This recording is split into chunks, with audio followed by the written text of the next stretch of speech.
Alors, mon nom, c'est Julie Leclerc. Je suis balletière et fière de l'être. C'est un retour aux sources. Des fois, on est capable de faire des affaires, puis des fois, on aime faire des affaires. Donc, moi, j'aime être avec le public, j'aime être avec les gens pour raconter des histoires et j'aime travailler sans les moteurs.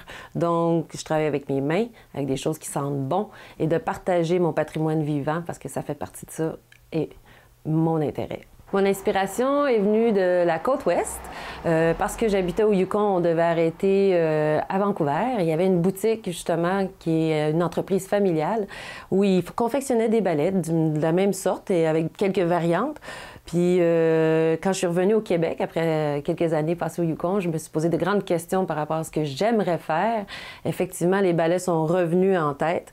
Et mon inspiration était le fait que quand je suis rentrée dans cette boutique-là, l'odeur, déjà là, est magnifique. Ensuite, les outils qu'elle empruntait étaient faits en bois, les sons qui venaient avec la confection des balais. Puis ensuite, quand je me retournais vers la porte d'entrée, je regardais les gens entrer dans la boutique, c'était l'émerveillement à chaque coup.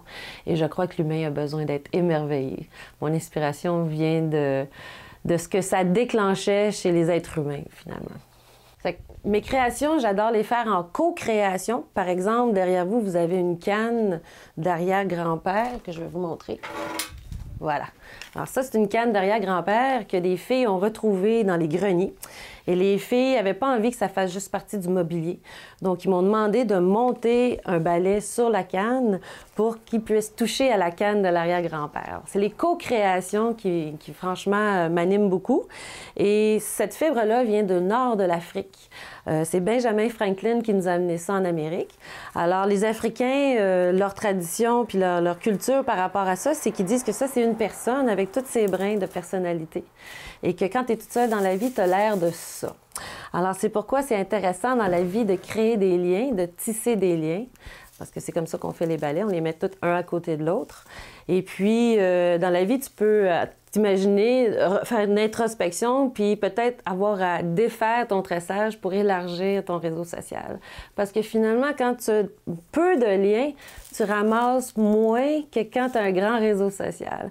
Et les Africains croient fermement qu'il y a des aînés, autant que nos Premières Nations ici aussi, en passant. Les aînés servent à quelque chose. Ils ont un bagage de vie extraordinaire. Ils servent à accompagner la jeunesse vers le temps des grandes décisions quand on est rendu adulte. Alors, quand tu es rendu à 65 ans, tu es supposé de remettre un peu à la société, pas juste vivre ce que tu n'as pas eu la chance de vivre dans ta vie. Alors, où est-ce que j'aimerais me rendre avec ça éventuellement? Évidemment, montrer aux gens comment le faire. Parce que c'est assez facile. C'est très simple, le tressage. On peut le faire pousser dans nos cours comme on le faisait avant. Chacun avait son petit maïs à balai dans sa cour pour faire ses brosses. Et puis, j'aimerais bien réunir la jeunesse puis les aînés dans la salle. Et donc, éventuellement, j'aimerais bien me retrouver avec un personnage costumé de Madame Kivan et de faire des conférences auprès de la jeunesse et des aînés pour que, justement, le cercle de la vie se fasse, que les jeunes ne soient pas juste d'un côté, les adultes au centre, les décideurs et les aînés de l'autre. J'aimerais bien rendre les choses flexibles puis de rejoindre les deux bouts ensemble, contribuer à ça, du moins.